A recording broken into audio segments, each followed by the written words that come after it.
Good morning, my brothers and sisters. Welcome to episode 63. We are in for a treat today because it's a great story. It's a great mystery. The personnel is great. I'm going to title this The Grave Robber at the Tomb, The Case of Mis-Identity. So here we go. This is Mary Magdalene. How do we find her? First of all, she gets healed of 7 demons. So that's how thankful she is. When Jesus casts out a demon from you, it's gone for good, times 7. So she's a very grateful person and exhibits it all the way through her life. She's at all aspects of the crucifixion, the suffering, the crucifixion, the burial, and now the resurrection. She is the person, number one person, if you want to find out about the death and resurrection of Jesus. She is the person you want to have lunch with in heaven. All right, here we go. Mary, so here's how we get to Mary having this personal encounter. This is how scholars propose a chronology. First of all, she goes to the tomb. She prepares the day before, buys spices, goes to the tomb. She sees the stone unrolled. She runs to the disciples, and she tells Peter and John. They take off for the tomb, and then Mary returns to the tomb. So at this point, she's seen the rock rolled away, but she has not seen angels. She's not seen Jesus. She's not seen the grave cloth. She's not seen the face cloth. She has not heard news from anybody else.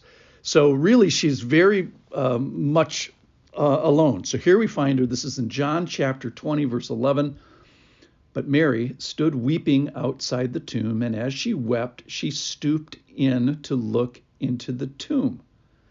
And she saw 2 angels in white, sitting where the body of Jesus had lain, one at the head and one at the feet. And they said to her, talking angels now, "Woman, why are you weeping?" Same question Jesus is going to ask in a second.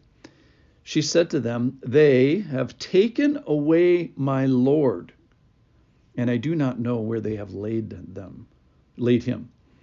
Having said this, she turned around and saw Jesus standing, but she did not know that it was Jesus. So here's the misidentity. Jesus said to her, "Woman, why are you weeping?" Same questions the angel asks. And then this great question, "Whom are you seeking?" Then Mary, here back to Mary, supposing him to be the gardener, she said to him, "Sir, if you have carried him away, tell me where you have laid him, and I will take him away." And then this gets so sweet here. Then Jesus said to her, "Mary." She turned and said to him in Aramaic, "Rabboni," which means teacher. Jesus said to her, "Do not cling to me, for I have not yet ascended to the Father." That's interesting. He has not ascended yet. "But go to my brothers and say to them, I am ascending to my Father and your Father, to my God and your God." Mary Magdalene went and announced to the disciples, "I have seen the Lord," and that he has said these things to her. So as far as the story goes, this case of misidentity, we find Mary thinking that there is a dead Jesus. That's why she's going to the tomb in the first place. And then she misidentifies Jesus as being buried because he's risen, and she's looking for a dead guy, and we're not doing that. And then she misidentifies him as being stolen or lost. Then she physically misidentifies him as the gardener, and then finally she does the great identity and she calls him Rabboni, and they've got a wonderful, sweet thing. I think the key question, and you always got to pay attention when Jesus asks a question, because he always knows the answer and you don't. And he asked the question of her, "Who are you seeking?" And are you seeking a God who's in the grave? Because that bus has left the building. You've come to the wrong place. He's no longer here. Are you seeking a God who we know where he was buried? Because that guy has left the building. Are you seeking a God, essentially, that did not rise? Because that is not the God that we're talking about here. So if you're identifying Jesus as a great prophet or whatever who's buried, that's not the caliber of wonder that we're talking about. We're talking about a guy who is the first fruits of raising from the dead. And she misidentifies him as being robbed, as being stolen from the grave, which is kind of true. There was a grave robber at the tomb, but it was Jesus. He sort of like robs himself from death, and he better do this, or we're all just lost. So let me go to the moment that she has with Jesus here now to end. She has her moment. She gets her name called by Jesus. I mean, she has all these fantastic interactions with Jesus, not the least of which is getting healed from demon possession.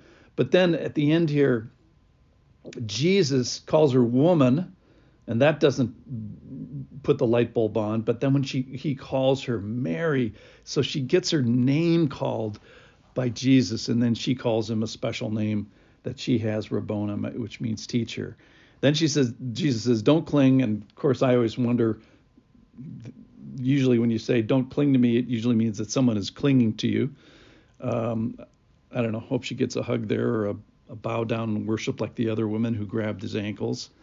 And then this is theologically interesting, that he had not ascended at this moment in time, but tells her as a charge. So after they have their moment, then she gets